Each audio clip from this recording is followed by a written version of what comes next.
Hello, everybody, and welcome.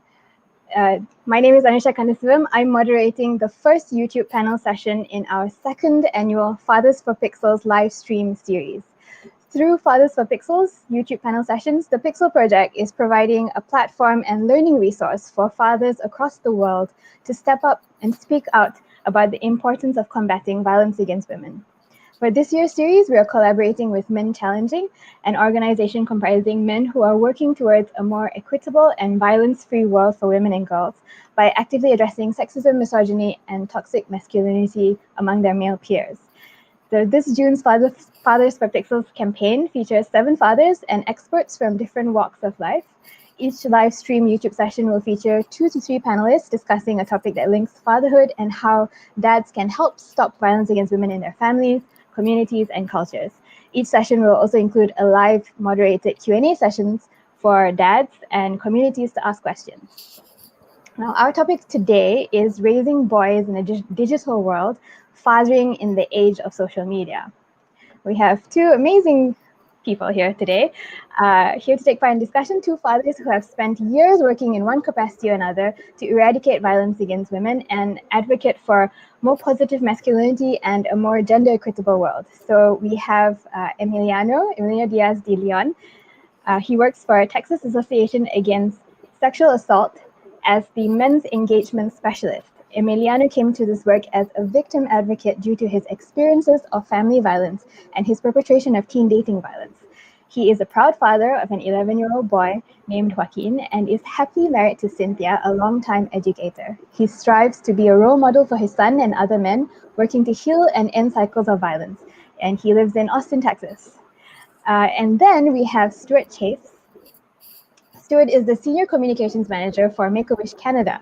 He has almost 20 years of varied communications, public and media relations, and social media experience across governmental, agency, private, and nonprofit sectors. In short, he loves to tell a good story. And he lives in Vancouver, Canada with his wife of 15 years and their 2 children. Thank you very much, Stuart and Emiliano, for being here. And thank you for wearing the same shirt today. It was meant to be. Thank you for wearing your dad's shirt. So before we jump into the discussion, I just want to tell you, the audience, you will also be able to ask them questions live. Just make sure you're logged into your YouTube account so that you can type your questions into the chat box at the right-hand side of your screen. And Regina, who is today's producer and chat box moderator, will relay the questions to me, and I will read them out to our panel to answer. Okay, so onward to our discussion. Now I'm going to give everybody an introduction. So in the 21st century, a new type of violence against women has emerged alongside widespread use of the internet, social media, and smartphones, online violence against women. Now, online VAW is a distinct category of violence against women in its own right, encompassing specific types of behavior, including but not limited to doxing, revenge porn, and cyberstalking. Social media and smartphone apps are also increasingly weaponized by abusers to facilitate domestic violence, stalking, and sexual harassment. And during this ongoing pandemic, the rates of online violence against women have spiked as part of what the UN calls a shadow pandemic of VAW, as the internet becomes the de facto channel for work, school, and socializing for many people under lockdown. One of the key factors driving this rise of online VAW is the proliferation of online communities that promote misogyny, toxic masculinity, and gender-based violence. The hate and misinformation that these groups peddle are the viral version of the same sexist and misogynist behavior and content found in the everyday sexism in the offline world, making these toxic beliefs and ideas more accessible than ever before for today's social media savvy boys who have never known a life without the internet. Now, this may be one of the major factors leading to the troubling rise in the use of social media by boys to bully, harass, and abuse their female peers. We can see this in multiple cases, ranging from the Steubenville rape case in the US, where the rape of a teen girl was uploaded on YouTube, to the #BoysLockerRoom Instagram group of Delhi schoolboys who use their digital space for promoting rape culture against schoolgirls in Delhi. So with all this in mind, it brings us to our first question to kick off the discussion. So what role do fathers play in helping their sons navigate and use social media while avoiding falling under the sway of sexist and misogynistic influences in it? Who wants to go first? Stuart? Sure, happy to.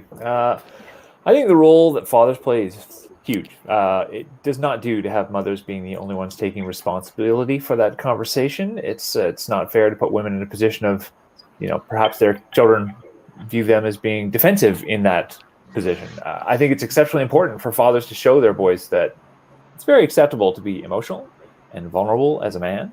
And in doing so, I personally hope I'm demonstrating that to be a man doesn't mean to be all powerful, always in control, and always dominant.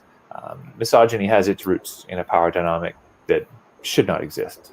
Men are somehow superior to women. I need to teach my son about that lie. Additionally, having our sons understand that social media is a double-edged sword, I think that's important. How one leverages it is key to whether or not it drives misconceptions and negativity.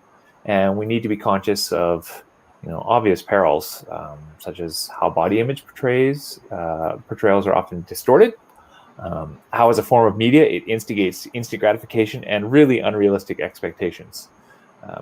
However, social media can be used for a force of good, of course. It's good to know at least what constitutes the misogynistic, the airbrushed, superficial aspects, and take the good parts from it.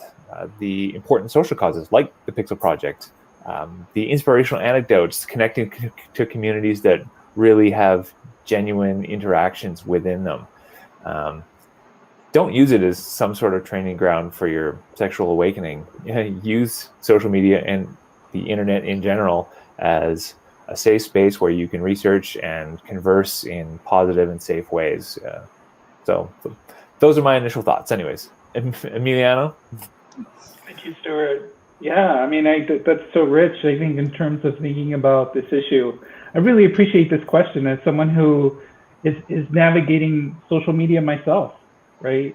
And it's something that I'm learning that I didn't have when I was a boy. And so, as I navigate social media, he's navigating it with me as I'm learning how to use these platforms, because I consume a tremendous amount of social media. I'm on social media throughout the day, and he's watching me, right? He's watching and he's listening to what I'm consuming. And I think that's the most important thing that I can do is really model what I would like for him to consume and how I would like for him to engage with people on social media, right? Especially the girls and women who are my friends or my followers, and how I engage them, uplift them. And I think that's really important to really just as long as he's been, my 11-year-old boy Joaquin, even before he was able to talk, like I tried to be really honest, and talk to him, right, about what I was feeling or what I was thinking or what I was doing, so that he would, of course, could pick up and learn language, right? And so the same is true. It's a result of those conversations from a very early age to now. We both have that language, right? We have trust that we've established over the last 11 years, and so that when we do experience things on social media, his primary platform is YouTube. He spends a tremendous amount of time on YouTube. I imagine a lot of boys his age, and so that's a really unique platform because he's exposed to both video and audio. That at times we've had to engage in conversations where he's come to me or I've gone to him about the things that he's consuming, because, like I said, he spends a tremendous amount of time on that platform. And so one of the things that we've had to do as parents, both me and Cynthia, is really be able to monitor and build that trust and have those conversations on an ongoing basis, right? And so especially when we're because he's still a kid and he's using my account, I'm able to monitor what he's watching, the comments that he's leaving, etc. And so that's just an ongoing open conversation about what he's seeing, especially in this realm of violence, right? And so I think he has a really good understanding and understands how to intervene or to call out or to even consume media that portrays sort of a counter narrative about girls and women, about masculinity, etc. Right? So he's into a lot of really different things, and I want to encourage him to explore. He's learning a lot on YouTube from that platform, and we think that's so important to be able to have access to both that platform and the information that he's learning. But we also know that it can be really problematic and give him messages that are counter to our values or to our beliefs here at home. And so it requires trust in an ongoing relationship, and I think that's been really effective for us. Now, have we always gotten it right? Have we always said this is the right thing? Or has he always engaged and used social media appropriately? No, right? But I think all of those were opportunities for us as parents, as to engage in a deeper conversation and to talk about strategies and to talk about how he can use that tool more appropriately. And I think that's been really effective for us. And, because again, we're both trying to maneuver and to learn how to use this tool. Like Stuart said, social media is a tool that can be both positive and negative. And we really want to help him understand, how it can be used for good. And, I think he still has a lot to learn as well as do we. Yeah. So you were saying it's an ongoing conversation. And there's a lot of, both of you were saying that there's a lot of good and bad on the internet. And it's easy to think of violence against women and anti-feminist rhetoric as being the domain of specific subcultures on the internet and discussed in specialized groups and forums such as the MRA or incel groups. But with the rise of Trumpism in the past half a decade, such rhetoric can now be seen on mainstream media and mainstream online media channels, making it even more difficult for young people to understand that such abhorrent and violent beliefs and behavior should not be regarded as normal. As fathers, how would you talk to boys and young men about the anti-feminist rhetoric they encounter online, both in mainstream media and misogynistic subcultures? Let's go to Stuart and then Emiliano. Sure. Well, it's already been touched upon based on what Emiliano said, but call it old-fashioned, or maybe it's timeless. But there's a really important place for genuine face-to-face conversations. I think we often think of social media as being an individual thing, but really there is an offline and communal aspect to it that you can bring to social media. It doesn't have to be an individual pursuit. So have those conversations with your family at the dinner table, on a walk in the neighborhood. As much as coming of age kids may outwardly act as though they want to be left well enough alone, they need and appreciate closeness with parents.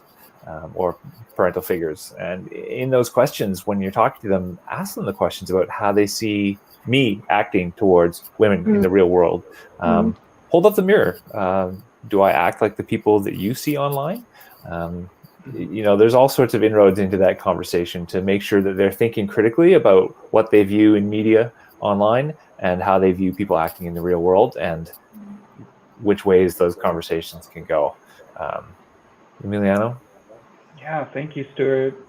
Yeah, I mean, I think that's being honest about the impact that type of media has on girls and women, and talking about that, right, in terms of the women and girls in his life, and their own experiences, right? My partner's experiences online, and in the times where she's been harassed or been ignored or experienced some form of harassment from other boys or men, right?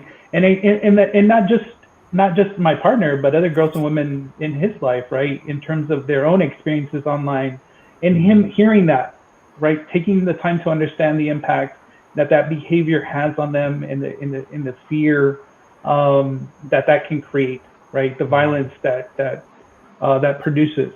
And so I think it's important, like Stuart said, to be able to have those honest, open conversations about the impact of that kind of behavior, primarily at the hands of boys and other men. And more importantly, the things that he can do in response online, the way that he advocates or intervenes in the real world, that we expect him to do the same thing online. in terms of comments that are abusive or derogatory or oppressive. We want to be able to empower him and give him the language and the tools like Stuart said, that empower him to engage in those conversations with his peers, and that can be difficult, right? Especially when someone has when you're the only person responding in a different way to either someone who is really highly regarded or has a huge following or is a significant, has a huge platform on that social media platform, to be able to call that out. And I've seen him do that, like I said, because I'm able to monitor. He's doing that on his own. And so again, these are all the things that the practice of moving how you would engage with the boys and men in your life and respond to those situations, and to be able to do that online. Now, is it easy? It's not, right? It's not easy for us, even as adults, to engage and to respond to that type of behavior online, because we put ourselves at risk, right? We don't want to put the victim or the girl or woman at more risk for abuse or harassment. So I think there are a lot of there's nuances to it for sure. A lot of things that we really need to consider and to think about. What's the most appropriate response? Is there other boys and men that we can invite into that process of intervening and responding to that kind of abusive behavior online? Is there a way for us to use the tools that most social media platforms have to report that kind of abuse, right? So I think those are all really important and critical for us to talk about and to learn, as we're sort of maneuvering these social media platforms. Is I want him to be able to know how to report those things. And I've seen him do it even in his live gaming. I've seen him report individuals who are engaging in abusive language or inappropriate language or harassing, especially girls who are playing online. And so again, we as parents, as a father, I need to both model that. I need to be willing to talk about that and those my experiences with that. And he needs to be able to ask for help, right? There's nothing wrong with us as men to ask for help and for us to be able to model that for our sons, especially when it comes to social media platforms. You both talked about role modeling, but how do you think you can effectively role model a healthy and respectful online behavior to your son? I think it comes back to the emotional component again. I think men too often are seen as needing to be strong, the rock, the emotionless one, the guy who gets it done. And I think that's just wrong. I think we need to model that. And I think in modeling that we are emotional and responsive human beings, that opens up a whole other world of a way to be. That's my short answer. Yeah, no, I think it's great. I think what you're really speaking to is vulnerability, yes. Right? Is being willingness to be vulnerable and to speak about the impact that what is happening impacts you as well. And that you're able to talk openly and honestly about it, because it doesn't. I think one of the things that we need to understand is that violence against girls and women doesn't just affect them; it affects all of us. And I think it affects us, especially if you yourself are a victim or survivor of violence. Then you understand profoundly the pain and the harm that violence causes. And I think that's the other part for me, at least as a father, is being able to talk openly and honestly about that pain, because, and to be able to be prepared to have that conversation, and for him to understand the violence that I experienced, that I witnessed, both on the street, at home, and at school, right, that he doesn't have to live with on a daily basis. And so for those that have that experience, to be able to be vulnerable, especially as men, and to be able to talk about the impact of that violence has had on us, and how it manifests itself online as well. And so I think, and the impact of that, right? As both a victim and survivor, and I want him to be a victim advocate. I want him to advocate for people And I see him actively doing that in the real world as well as online. And I think that's an important model that he's setting for his peers. Not that I'm just setting for him, but that, you know, he is really modeling what we would like to see in the world of, you know, and does he get it right all the time? No. Is he going to make mistakes? Yes. And so I think ultimately that's much more effective than me lecturing him and telling him what to do or not to do. You know, it's allowing him to learn from those experiences and be able to model that, you know, like I said, to his peers. And I think he's doing that. And I'm very proud of him. You know what I mean? I'm sure someday he'll watch this. And I want him to know that I'm very proud of him for stepping up and engaging and challenging, but more importantly, creating a counter narrative of what being a boy and what being a man can also look like, right? Mm-hmm. You know, that it's not just this toxic culture, this toxic environment that boys and men are creating online, but that there's this alternative that we want to create, not just online, but in the world, right? Like, you know, and I think ultimately all of us can contribute to that. And I know that he will, right? Because he's able to transform spaces, you know, that are predominantly, they're part of male culture as well. So that to me is very exciting. And ingraining that idea that what's right isn't always easy to do. It's hard work, but it's hard work that needs to be done. Yeah. Yep. Okay.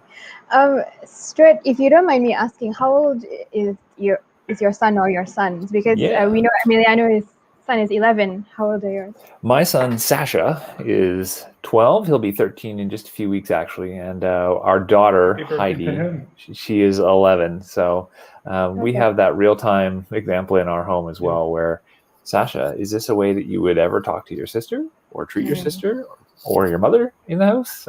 So we have our own little model right within the house where we can play off in the real world conversations about what they might be seeing online.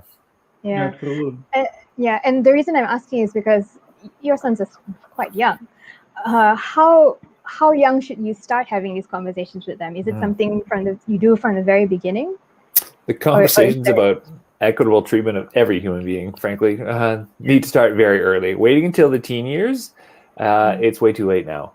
Being born into a digitally connected world, being digitally native, means that kids can be exposed to really toxic stuff at a very young age. And so here's the thing with that. If no one is around telling them that it's toxic, they'll take that as commonplace, of course, and acceptable. Nature abhors that vacuum, right?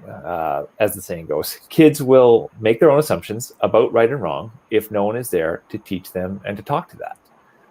The example in my home, at least, is I show respect for my wife in all of my actions. Respect that she is intelligent, she is strong, and I make sure that my kids know that that is how I view not just her, but all women. If you're just a young child and you've been given a cell phone at age 6 and you're starting to, unguided access to the internet, it's not going to be very long before you start making your own assumptions about what's right and what's wrong in terms of how to treat other people. So, yeah, I feel like that conversation can't start too early these days. Absolutely. Okay. Which brings me to my next question. So, kids today have a digital life from the moment they're able to hold a smartphone. And with the COVID-19 pandemic still ongoing, they are spending more time online than ever before, whether it's for school or socializing. So as with in-person interactions, many boys online may not be able to recognize if their overtures towards girls are welcome or to clearly communicate consent and respect. Moreover, many studies have shown that people are more inclined to behave badly online because of the detached nature of online interactions. So how can a father help their sons develop and adhere to positive and respectful online etiquette that enables trust, respect, and consensual online interactions with women and girls? Stuart? Emiliano looked like he was ready to jump in, so go for it. Kick it off. No, I really appreciate what you just shared, Stuart. I think that's an important example that we set of communication, of healthy, loving, nonviolent communication, right, with our partner, and with the girls and women in our lives, and in our workplace, in our community, etc. And every household dynamic will be different in that way. Every family is composed in a different way, but those principles could still apply to whomever happens to be in the home, can't they? Absolutely, sorry, go on. yeah. No, and you're right that begins from a very early age, is like how we communicate and what kind of relationship we're modeling. As someone who grew up in a very violent environment and witnessed, family violence in all of its forms, I think I was very conscious and aware of just everything in terms of my behavior, and really worked, work every day to maintain a healthy, loving, nonviolent relationship with my partner and with my son, right? As someone who experienced, abuse growing up. And I also, so being aware of that, right? Being aware of those things, I think really was transformative, but I also didn't have the skills, right? So as a young man, I had to, through a local program, it's actually a very common program here in the United States from Safe Alliance called Expect Respect. I participated in this program for 3 years in high school, and that was a place where I began to heal from the violence and abuse that I was experiencing at home, but also learned the skills that I needed to have healthy relationships, not just with the girls and women in my life, but also with other boys and men, right? And without that skill set, without that learning those tools, I don't think I would have been able to be successful and to be able to have a healthy relationship with my partner that we have today. So one of those things that I didn't have is those models. I didn't have anybody talking to me or teaching me how to communicate respectfully and openly and with vulnerability and et cetera. So I think that's the most important thing that I can do for my son, is to model that. And again, what does that look like online? And then, and he was here at home during the pandemic, going to school, and he actively engaged in the classroom. I was really impressed, and he really took advantage and was really engaged, unlike some of his peers and other students during this time online. So we were very fortunate in that way, but I think it was those early skills that he's been learning his entire life around communication that made him so effective, right, online, that he can, again, he has the tools that he needs to communicate respectfully and appropriately online, especially with his peers, especially with girls and women. And I think that's something that he's going to continue to learn. Unfortunately, there are tremendous, I think Stuart spoke to this earlier, the forces in our culture that that don't adhere to those ideas around respectful, loving, nonviolent communication, right? That's not unfortunately, that's a lot of old stereotypes out there. Yeah. So I think we're also pushing against that. He's pushing against that, right? It's not just me in terms of the work that I do professionally or the work that I do personally in our family, but it's also his, hopefully he takes that out into the real world and is also practicing those things that he's learning from me and from his mother around communication. So those things are so critically important, but they're lifelong lessons because I'm still learning how to communicate, right? And so, I want to be honest about that with him. I want him to see that I still struggle, that there are things that I need to work on in terms of my relationship, not just with him, but with my partner. And with the other girls and women in my life, right? So that's an ongoing practice, right? And it can be transformative, and it can also take time. But we also have to have the tools and the support that we need to be able to do that well. And we need to be able to provide that to boys and men. So I think that's an important part of this work as well. Yeah, we're the online etiquette people that. Perspective, that you were talking about in terms of enabling trust and respect. One thing I want to impress on my kids is that whatever they do online, and I feel like this maybe helps them internalize it a little bit more. What you do online, it's pretty much forever. You may think it's detached, but for every comment that I make on Facebook, that belongs to the ages now. For every picture I put up on Twitter, a tweet that I respond to, that stuff no longer belongs to me.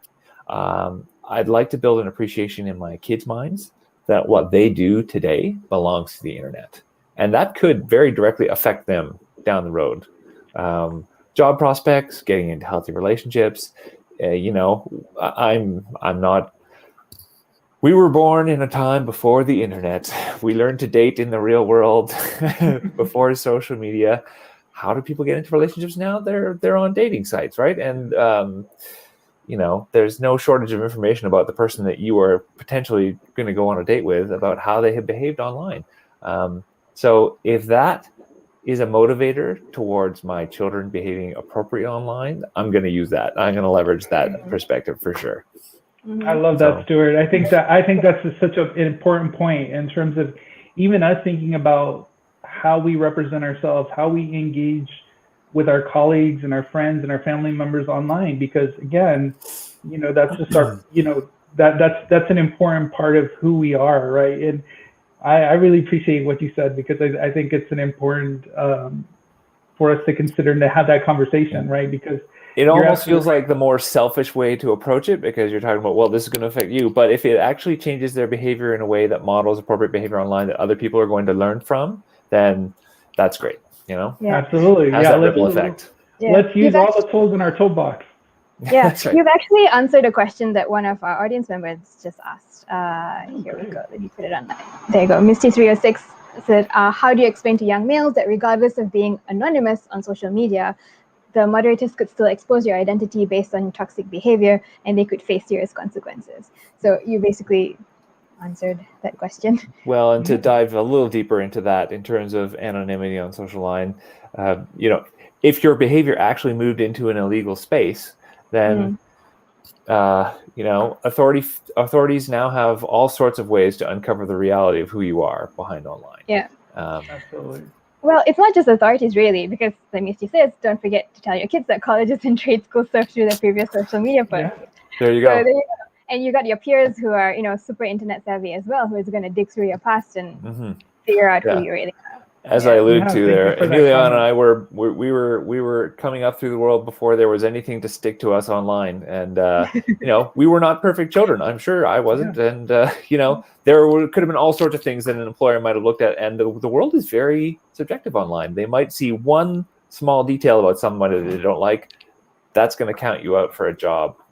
Yeah, and I think that speaks to accountability as men, right? So you can, I want you to follow me across social media platforms, and I want you to call me out when you feel like I'm not engaging appropriately, or whether it doesn't align with my public values, right? Or my work, right?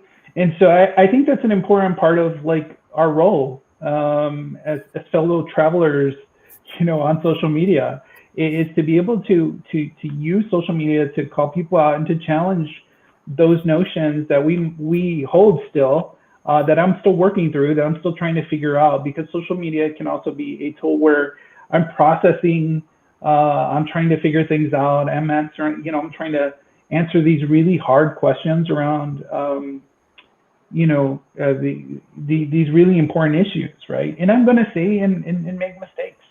And so I want to be challenged. I want to engage. Social media for me is an important tool to engage in dialogue and to engage in critical thinking and in debate, right? And to be able to share information. And I want to give my kids the media literacy, the tools that he needs to, like you said, Stuart, earlier, I think, to be a critical thinker, and to engage and to learn from other people, especially the experiences of girls and women, right? I think that's such, that platform is so important to be able to hear different perspectives and different experiences. And it's been really valuable for me to hear to hear from girls and women from around the world in terms of their experiences of oppression and violence, and to be able to understand and to really listen and figure out ways that I can support not just them, but other girls and women who are experiencing that kind of harassment, and really check in with them about want me to respond, right? I think that's again, we have to take the lead of victims and survivors in terms of figuring out how do they want us to respond? What kind of support do they need? How can we practice allyship, right? What does that look like? And when we're not engaging appropriately, that there is a community of both girls and women and boys and men who will call us out for that behavior. Because again, I'm not going to say and do the right thing all the time online, because what you were saying earlier, Stuart, it's like, it's sort of detached from reality. But I think we need to understand that it can be a really effective tool to create that can be used to cause a lot of harm, but it can also be used a tool to create radical change, right? Mm-hmm. In ourselves and even within societies, right? Like, people are using social media to organize and to educate and to uplift and, all of these wonderful things. And so I want my son to be able to experience that type of social media, right? I want to be able to create a social media where he's going to be engaged with people. I didn't, like, you know what I mean? Like, my neighborhood growing up was all I knew, right? It was all I knew. I didn't even have a phone until until I was an adult. So, like, I didn't have access to the internet growing up. Like, there was no internet, right? So the being able to access information and to be able to communicate with others and to be able to listen and learn from others around the world it's tremendous, right? It blows my mind that we're able to, like, we're speaking to people all over the world right now, right? We're aging ourselves talking about how there was no internet when we were and that's not a dad joke. That's just the truth. Yeah. Okay. All right. So I want to talk more about that, but before I go into that, do you have any specific suggestions for dads who want to talk to their sons about consent during online interactions but have no idea how and where to begin? Sure. I'll go first. This plays in again to how there really is a lot of positive content online that can be found.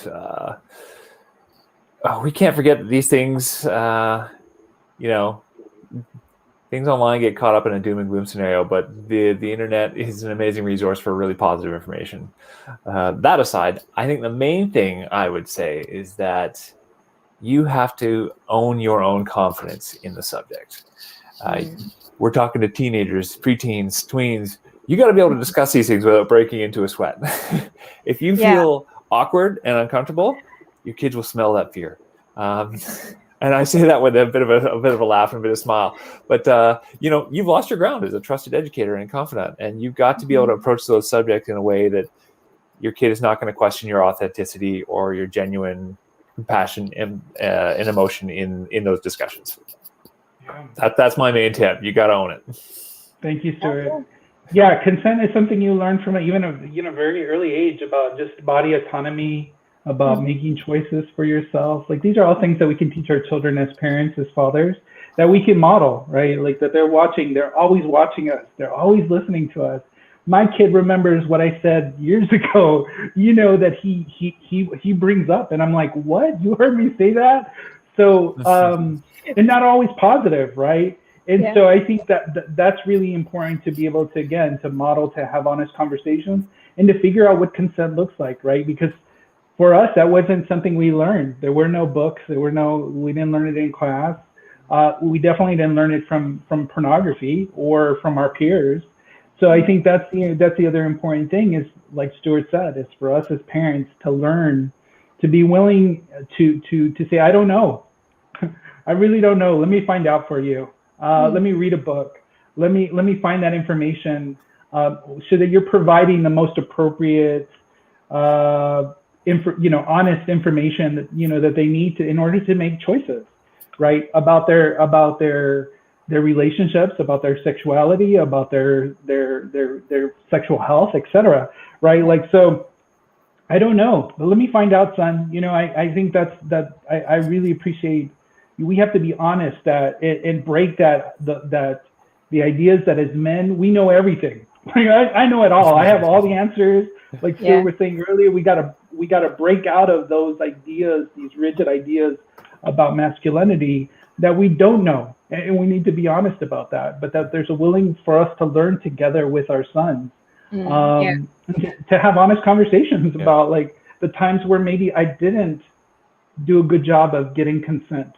Right, or practicing consent, and helping him understand that he can ask for consent too, right? It's not like so that there's a really honest and open, honest conversation about that, even online, because I think Stuart spoke earlier, because we're engaging in sexual activity and behavior online, and we're engaging in those relationships. We're dating people online. All of those things are happening online, that we have to practice consent and communication in those relationships online too. So it's not just the things that we practice in person with people in the real world, but we need to be able to do that online and ask for consent in all of its forms, not just around, again, sexual behavior or sexual activity, but just can I talk to you? Can I DM you? All the things that we're doing, online, so that there's clear, open communication all the time with everyone that we're engaging online. Okay. Okay, speaking of sexual activities online, and I think one or both of you mentioned earlier about pushing against old stereotypes. These old stereotypes still exist. As with the offline world, there is still a clear and widespread double standard online in the sexualization of girls and women compared to boys and men.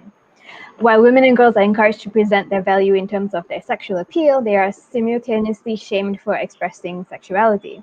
So this double standard does play a key role in driving online sexual harassment, amplified by video and picture-based social media apps such as TikTok and Instagram. How can fathers or male role models talk to their sons, their nephews, or just boys they mentor about this double standard with the aim of teaching them to recognize and intervene to stop slut-shaming or victim-blaming and sexual harassment of their female peers online? Stuart? Sure. So personally for me, in any online interaction I have with anyone, doesn't have to be women, I have a personal policy. I don't comment on physical appearance. I don't do that from a place of, I can't say something about this person's appearance because I'm going to take flack for it. I do it because I inherently believe that every person's worth is not defined by their appearance. And that what happens online in small snapshots is not a complete picture of any individual ever. So that's really important for me. And I think it's important for me to role model to Sasha that what they're seeing online is, well, you know what, we'll get into more of this a little later, but at the core of his belief, he needs to know that the person on a screen, there are deep layers to that individual, and just what they look like and the way they're acting online in that particular moment is not necessarily who they are. You shouldn't judge that book by its cover. Okay. It's a concise answer. Sure. No, that's great. I mean, yeah, this is tricky, right? I think I think more importantly, how do we listen to what is that like for girls and women, right? And really encouraging him to hear from his peers in terms of and just knowing that people get to dress how they want. We don't have control over that. They get to act how they want. We don't have control over that. They should be able to dress and act absolutely how they want to. That's not up to us.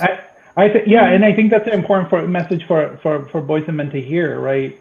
Is that it's their body, their choice. Like ultimately, I mean, so there are some important lessons in terms of the models that the girls and women in their lives are online, because his impressions is primarily he's only on YouTube. He's not on any other social media platform. So as he begins to, when we as parents and with him really figure out when is it appropriate or what social media platform does he want to get on, like we have conversations about that, right? So and I think it's important for him. He hasn't been he's being exposed to these video ideas, this audio about girls and women, right? About their bodies and about objectifying them, right? And we've had some really hard, honest conversations about that. Things that make me very uncomfortable, right? One, because he's using my account, right? And so I can see what he's liking and what he's watching. And so that's important for us to just to be, not to spy on our children, but to figure out ways that with consent that they know that we're going to monitor And then when it's appropriate, we're going to engage in a conversation. And we've had to engage in conversations about things that I feel like are objectifying girls and women. And those are really hard conversations, right? Because I'm guilty of that. I'm guilty of that online and in person. Like we as men have our own histories of behavior that it's problematic, that we're ashamed of, or that we were just conditioned to believe was acceptable, was okay, right? Mm-hmm. So I had to unlearn. I'm still unlearning those things that are inherently part of male culture and are part of like the norm of like masculinity. These ideas that we have about being a man and about manhood. So I'm trying to still undo those as a 45-year-old man. I'm still trying to like unlearn those things. And I'm going to be honest with him that I've engaged in that behavior. Did it, but I wasn't at the time aware of the harm that I was causing. Mm-hmm. And so, and I don't want to cause harm. I don't want to hurt anybody online or in person. You know what I mean? I especially don't want to harm the girls and women in my life. Right. And that's it, especially. So we just need to be honest as men with our sons about these things. And again, when we see that they're happening, to have just conversations, to check in and to say, you know what, man, that's not appropriate, right? Like, and he's now determining what is appropriate, what he's comfortable with. And so we've seen him grow as he spends more time on that platform. We see that a shift in the kinds of things that he's consuming, right? So we can see how long he's watching something, and when he realizes for himself that it's not appropriate, he jumps off, right? That moment where he gets uncomfortable, or he realizes it's not appropriate, it's because of the language or because of the objectification of girls and women's bodies, which is really common, unfortunately, on YouTube. He gets off, right? He doesn't consume or follow or subscribe to that particular person or group or gamers or whatever, right? So that's important. That's all him, right? That's all him, is that we've again empowered, like Stuart said, it's given him the tools and the understanding that at some point he needs to make those decisions for himself, and that ultimately I feel confident that he's going to be able to do that on his own, as a young man and as a man online. And I think the level of vitriol towards women does vary from channel to channel.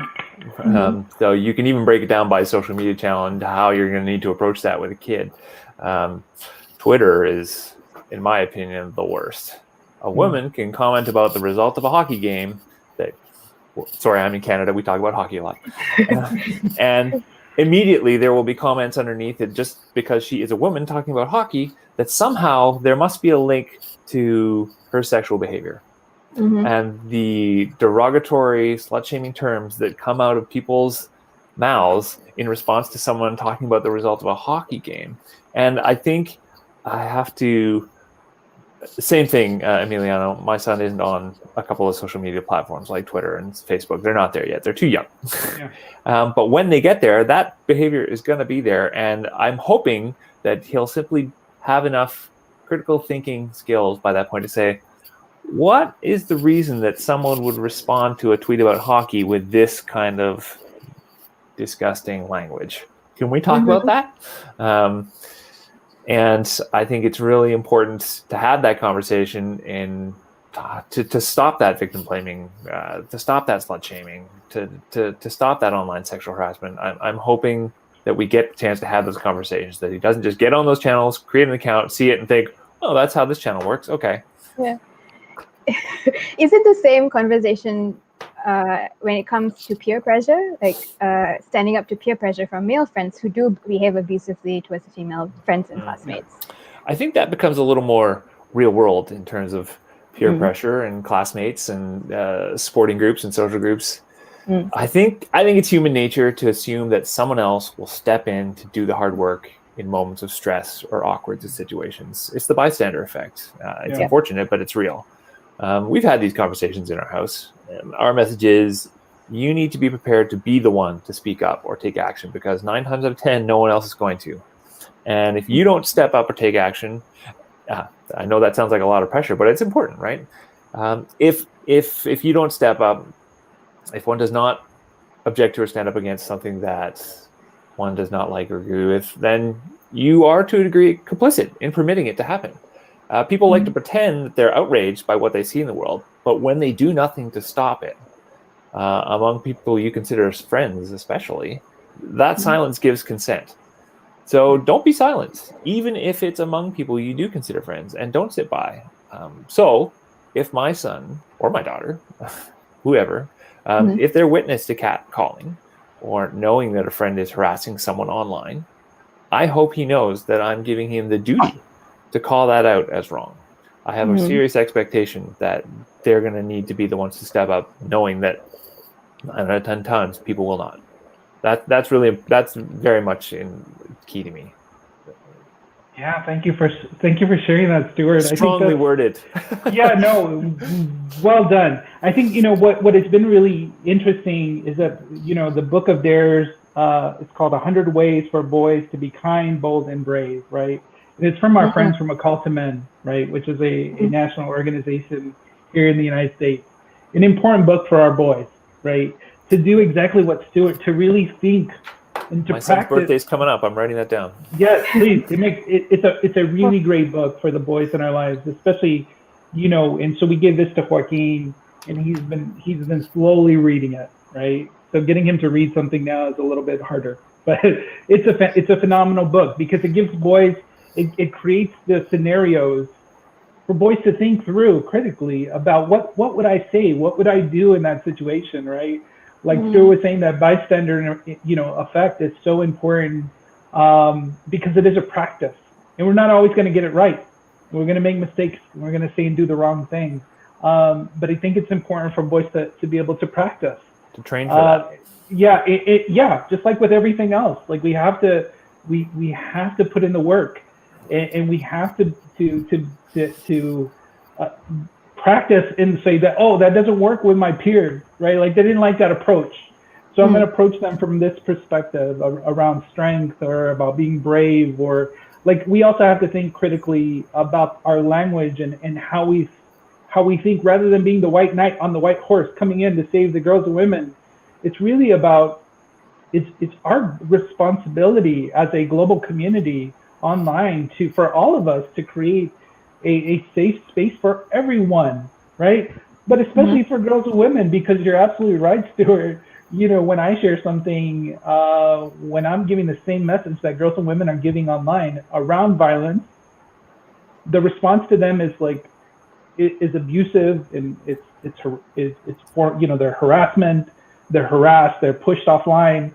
I mean, and then when I say the same thing, nobody responds to me. Like men are not responding to me in the same way because of the power and the privilege that I hold in society, even online. And so I think we need to, again, be intentional about who we're following, because that's something that we can see, right? And what we're liking, what we're retweeting, what we're sharing. And we need to be intentional and thoughtful about the girls and women, in positions, that we want to elevate. So if there's a woman that is a fan of a particular sport, I'm going to follow her, and I want all the men who follow me to see that, and I'm going to retweet her, and I'm, so that we're elevating the voices of those who are most marginalized within our society, online as well. We're intentional and thoughtful about elevating the leadership of girls and women and supporting women's organizations that are actively fighting for their rights, that we're donating, that we're volunteering, that we're elevating their particular message. I think it's important, again, that is a practice that we have to be really intentional about, because again, there's no guide, there's no map to being like a pro-feminist man on social media. There's no guide out there. So I'm trying to figure it out. I'm watching other men, I'm watching, I want to follow who they're following. I want to, retweet who they're retweeting. I want to share what they're, what these powerful girls and women are sharing, right? I want my son to see that. because I want him to see that everyone within the society, especially the most marginalized, deserve You got to stand up for those people. Absolutely. yeah, that they deserve rights, that they have power, and we have to use our platforms as boys and men to elevate those voices. Yep. All right. That's a very good answer.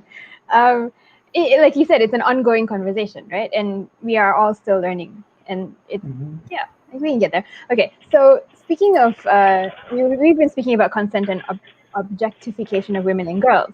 Now, let's talk about pornography, which we mentioned earlier. Pornography has become more accessible than ever with online portals.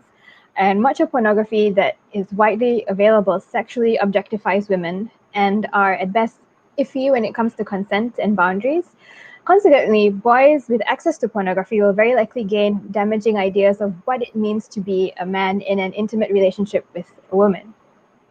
As a father, how do you talk to your son about what he may see in pornography and teach him to discern fantasy from reality while ensuring he has a healthy attitude towards sex and relationships with women and girls? Who wants to go? Stuart. Sure. Well, yeah, it's an interesting conversation. Lots of layers. For one, where I am here in Vancouver, British Columbia, Canada, sex education is built into the school system. So there is mandatory sex education that happens in classrooms, which I think is really important for a couple of reasons. It demystifies things in a setting that kids don't have to feel awkward because it's not their parents talking to them. It's a communal setting where you realize it is okay to talk about these things as a community. And I think it just normalizes things to a level that is really great. And so if your public education system does not have sex education built into it, start trying to be an advocate for that, because I think that's a great arena for it. Second, for me, more personally, if and when my son encounters pornography online, as he inevitably will, whether that's intentional or by accident, we all have questions, and we're curious by nature, and we're going to find these things out for ourselves, and it's so easily accessible online. But he needs to know when he's engaging with that kind of material, it can be no less theatrical or imagined than watching a Star Wars movie. There are heroes, there are villains, and unfortunately, there's violence too. Just because it's theatrical doesn't mean that it's appropriate when violence is concerned, especially in a sexual setting. So there are actors playing roles here. So use that filter when you're watching pornography. This isn't necessarily a genuine relationship that you are watching here. What you're watching is make-believe in an adult world. And what's worse is that sometimes some of those actors are not willing participants. They've been threatened and coerced to be in that situation. So watch it with that filter as well, if you happen to come across that. And even content that is authentic representation of a loving, mutually respectful relationship, because most people on this planet, guess what? They will not choose to have those intimate moments recorded, and at the very least will not choose to have them shared.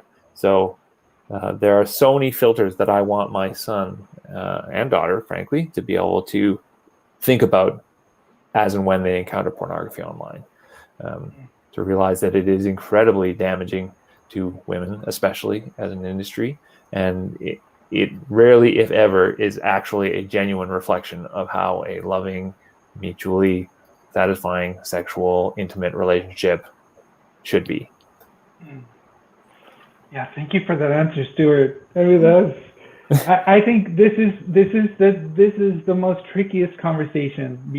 My kid is transitioning into puberty. He doesn't even want to talk about it. He doesn't want to talk about puberty. It feels awkward for everybody sometimes. It's really awkward, and he doesn't want to talk about it. He doesn't have questions, but he knows that he can always come to us, either one of us, and ask questions, or he needs more information, or if he's curious about something, he can come to us, right?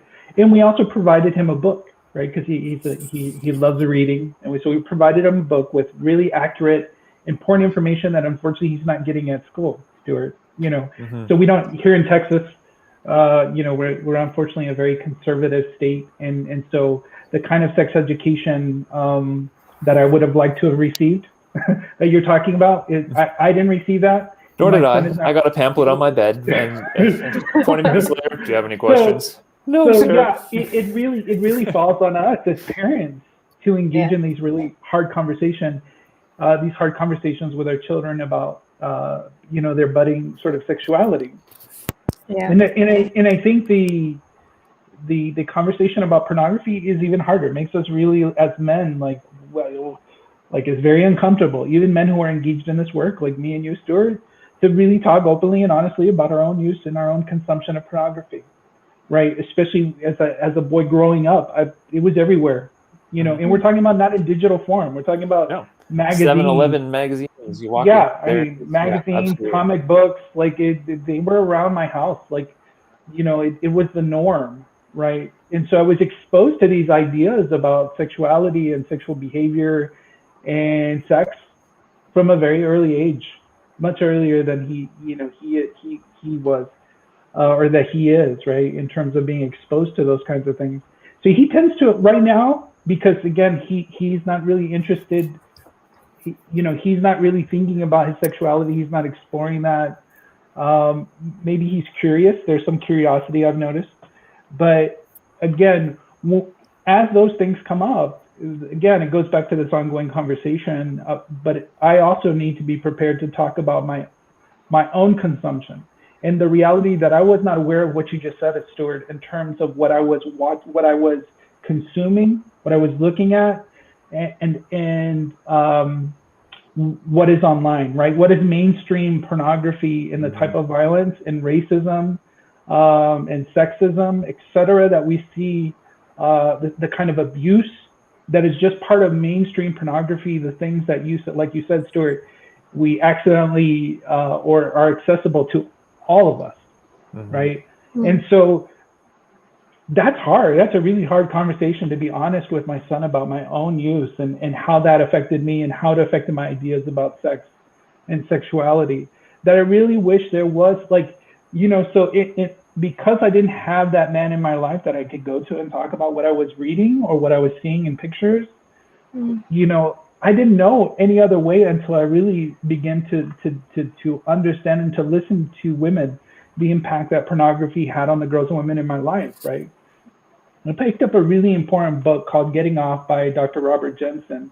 He's a professor here at UT of Austin. And that book was really profound for me. So it was a really important read for me. I highly recommend every boy, every young man, every adult man read that book. Because it really helped for me to understand what you were talking about, Stuart, the impact that it has, like on our ideas, again, about all of those things and about what we're seeing, what we're consuming, and the pain that it's causing to the girls and women in those productions, right? And I think it's because we don't really know, like, what we're consuming, whether the individuals, like you said, consent to being in those productions, because so much of people are sharing their intimate moments online and intentionally to hurt their partner. So I think a lot we can't make a distinction between actors and real people, unfortunately. And so I think that adds an additional layer of really how complicated it is, because those platforms are not monitoring.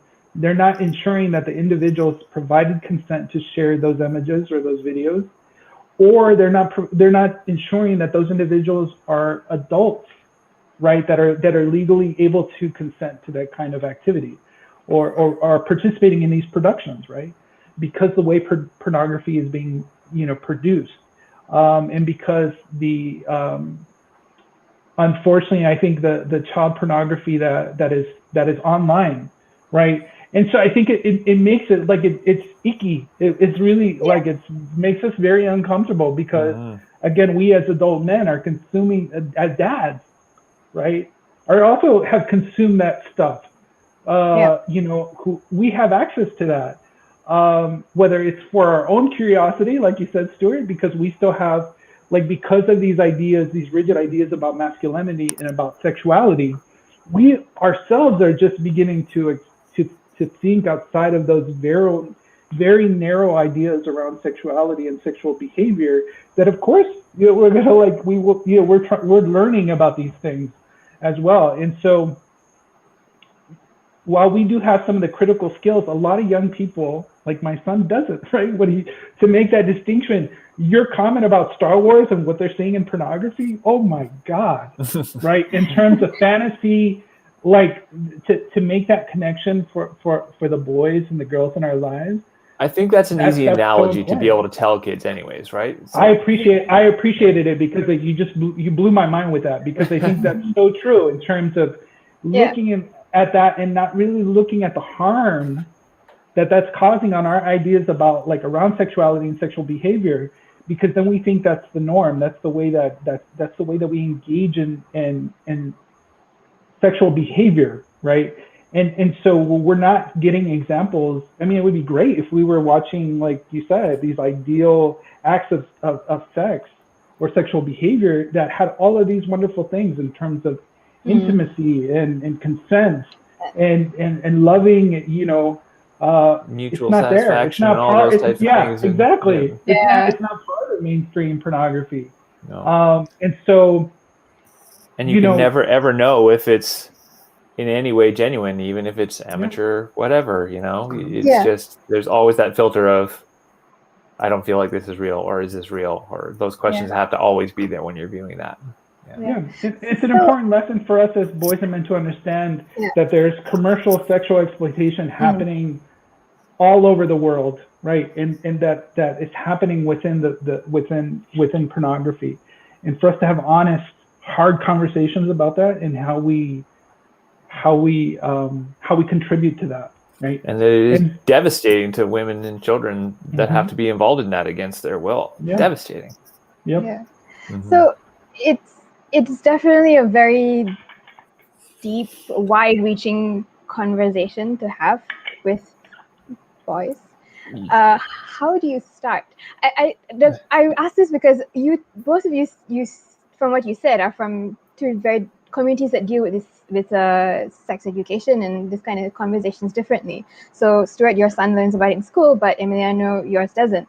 So how, if you, let's say you're from a conservative community and you yourself have never spoken about these things openly before and you were never taught about it in school, how do you start talking to your son about this? And Stuart, since your son learns about it, do you still have to have these conversations with your son? Oh, absolutely. We still have the conversations. We're not relying on the school. We that's just another tool in the box, and we're very thankful that it's there because it gives another context to the conversation. He is literally sitting next to his best friends and girls in the classroom while there is someone giving them a presentation and they ask all those questions. At home, it's one-on-one. This is family, and this is where that conversation needs to be held. I don't want to rely on the school to have that conversation. I want to be the one. Coming from, I'm not necessarily able to speak from the position of someone from a conservative background that doesn't know how to start those conversations. It's always been a little more inherent to me. But I think if you have decided that that is the route you want to take, there's no shortage of online resources that are going to help you start those conversations.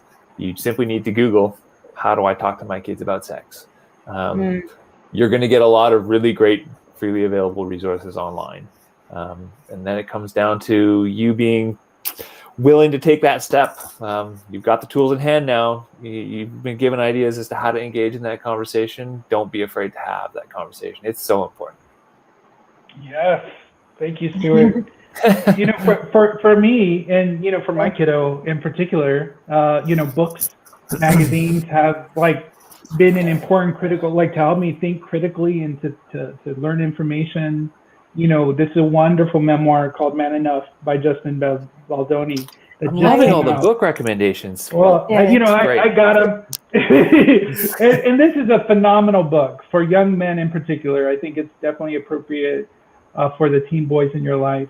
So I look forward to sharing this book with him, right? These types of memoirs that talk about, explore masculinity from a very different, an outside perspective, right? That's really important, right?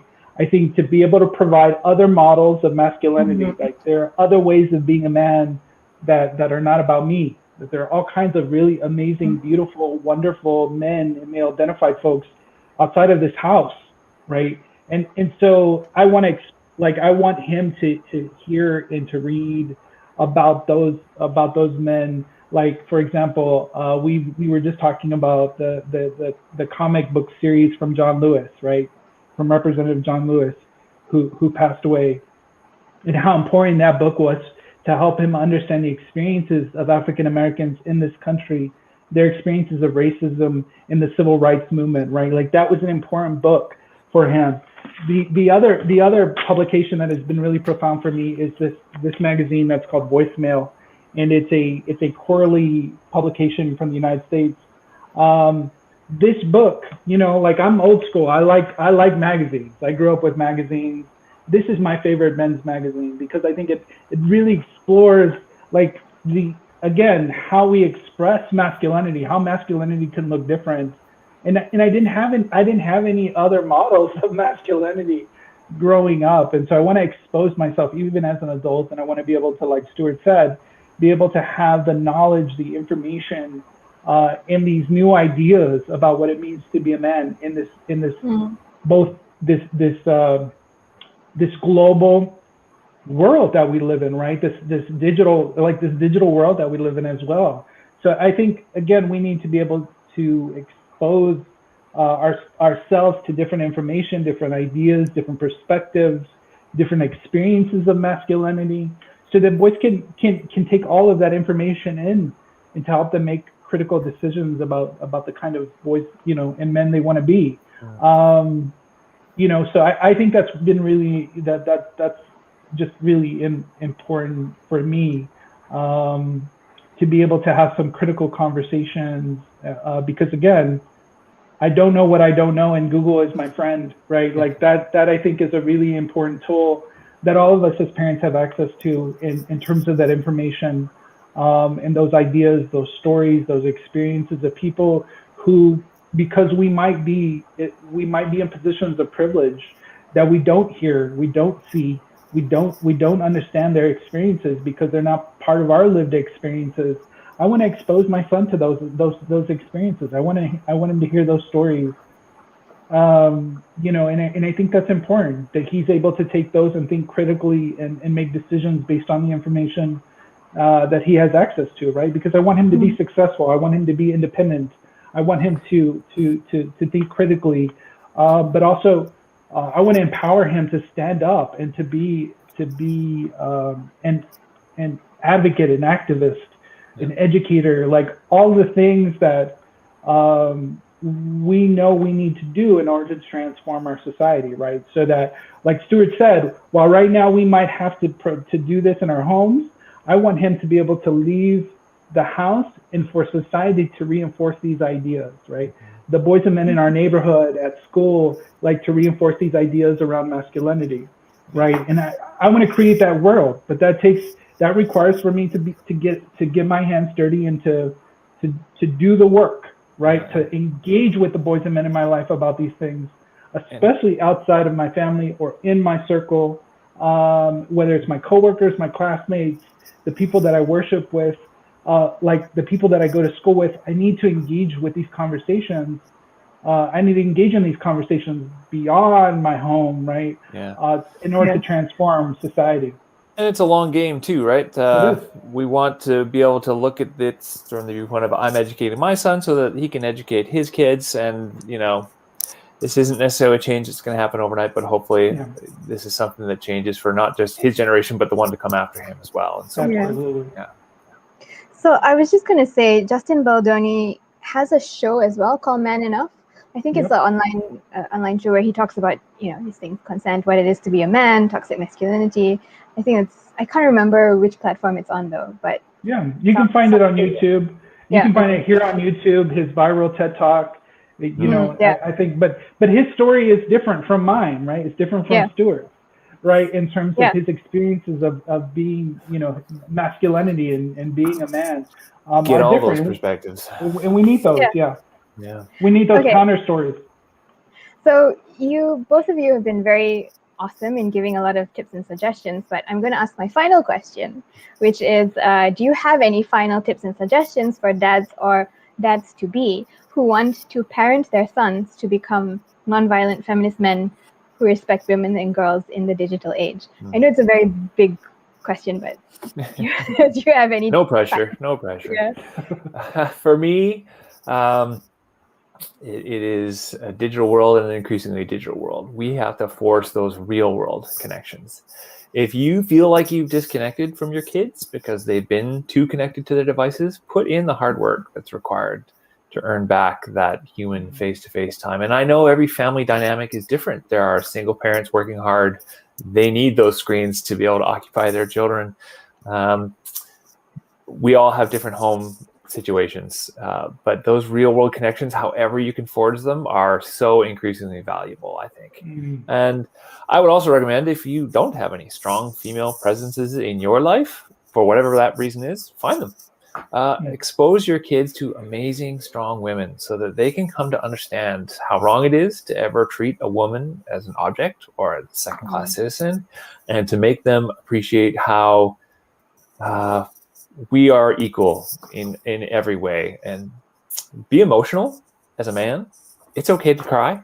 It's okay to hug. It's okay to say I love you. There's no place for toxic masculinity in our society.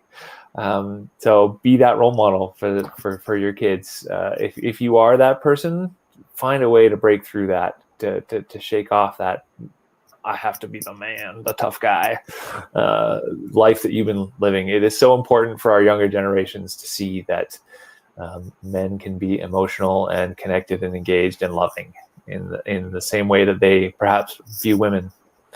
And for me, the ultimate motivation, I didn't want to have kids to purposely breed more negativity in the world. That's not why I had kids. I wanted to have kids to bring positivity to future generations. So ask yourself, surely, and obviously there are people who had kids that they didn't expect to have. They had kids young. They didn't have the role models to help teach them how things were supposed to go. But surely, ultimately, you're not having kids with the intent of bringing evil into society. And a lot of the stuff that we see perpetrated against women really feels evil. So let that ember burn in you always, and let it be a source of courage for you to bring yourself into those difficult conversations, because you want to bring someone into this world and raise up someone in this world that is a positive force for society, not a negative one. That's a good answer. An impassioned plea. No. Yeah, thank you for sharing that. Just, I guess, be yourself. Just be really, I think, open and honest and aware of the things that you have to unlearn, right? And that you're also trying to figure this out, like me. I'm trying to figure these things out. I don't have all the answers. I'm going to make mistakes, but I want to be able to show him that that's what it means to be a man too. Part of the process, absolutely. Yeah, and my willingness, like Stuart said, to be vulnerable, to express a range of emotions, a range of ideas, to be able to engage in honest conversations, to model these things with my partner, right? So because I think I didn't have that. I didn't have I didn't have those healthy models growing up, and so the transformation that Stuart was speaking to in terms of the generation, the cycle of violence has ended with me, right? And so I know that my son doesn't have to live with that violence or abuse. He never has to live with that trauma of witnessing and experiencing violence and being abused. He never has to live with that. And he never, he has a different choice in terms of opportunity that I didn't have. And to me, that's profound, right? That's to be able to make that kind of transformation in just one generation. We each, as fathers and as men and as partners, have that power as parents. How empowering for your son to know that this is the life you have, and this is the life you've made for yourself, and that he has the power within himself to make those changes if he wants to. I was talking to my partner last night. We were just having a conversation about him being an 11-year-old boy is like way beyond the 11-year-old boy that I was. Like his personality, his ideas, his values, his beliefs, his behavior.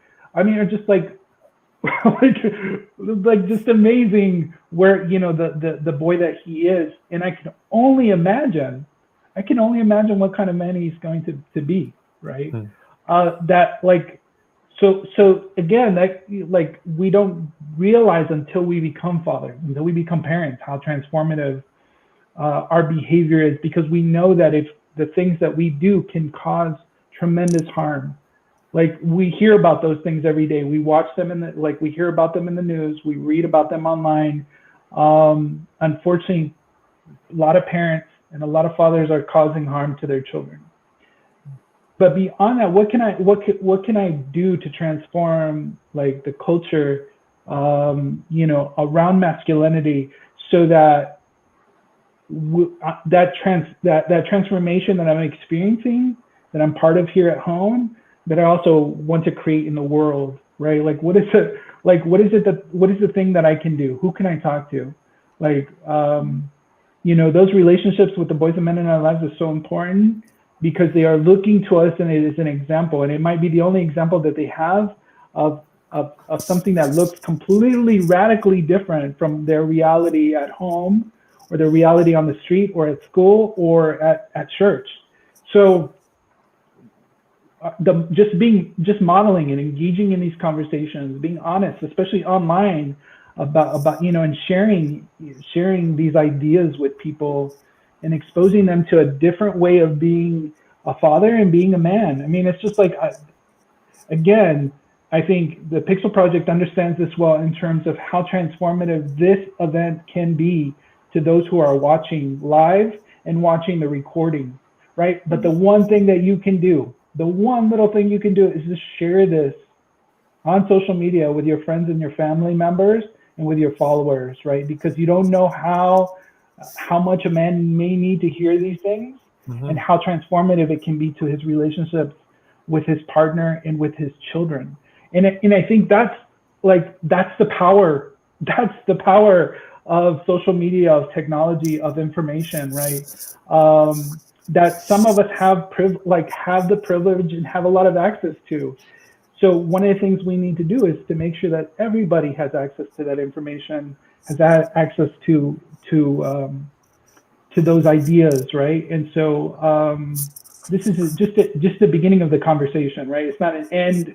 Hopefully folks will leave this and continue this conversation with their sons and with the fathers in their lives, and that can make a real change. Yep. Okay. All right. So that brings us to the end of our session. We've actually been talking for about 2 hours, believe it or not. Okay, so so we have. Thank you both, Stuart and Emiliano, for your amazing input and this great discussion that we had. Hopefully, like you said, people will find something here that they can, use in their lives, and at least something that makes them think about what they're doing with their sons and how to have conversations with their sons. Yeah. Okay. And happy Father's Day to all the fathers and father figures who are watching this.